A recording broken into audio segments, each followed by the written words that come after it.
Hi, everyone. This is Suzanne Wagner. Thank you so much for joining me. I am doing the Numerology and Astrology for June 8th, 2022. Okay, if we add all those numbers together, you get the number 20. And if you add the 2 and the 0 together, you get the number 2. So the number 2 is the number of duality. It's the number of negative mind or critical mind. It's the number that helps us analyze information in the physical world and hopefully come to some sort of reasonable conclusion.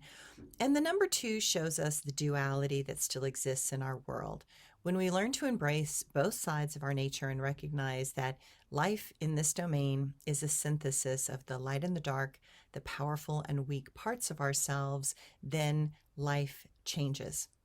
I wonder if, when we sleep, we become the angels to those in other parts of the world.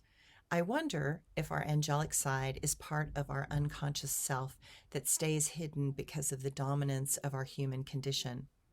It helps me to remember to listen, not just to the part of myself that has been that have the parts of myself that have been wounded and damaged by the physical world, but also to remember that there are other parts within that are wiser, kinder, and more compassionate to others than I can manage to express at times from my human condition.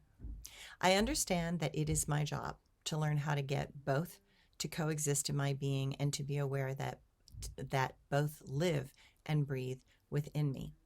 When I learn to listen with my whole being, then my choices hopefully will cause less suffering and more compassionate concern. The astrology today. The moon supports all those pesky projects that are in a fast pace to get finished.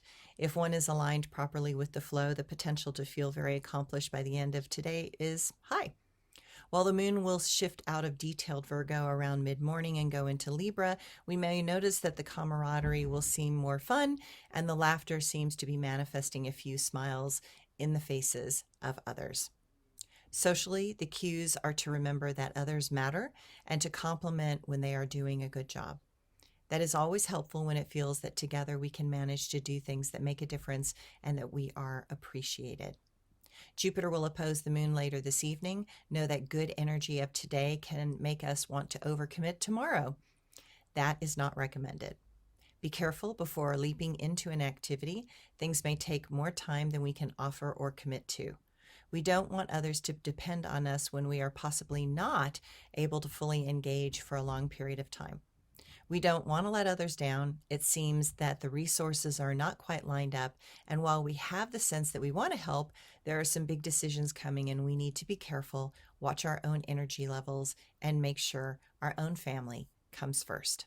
Thanks, everyone.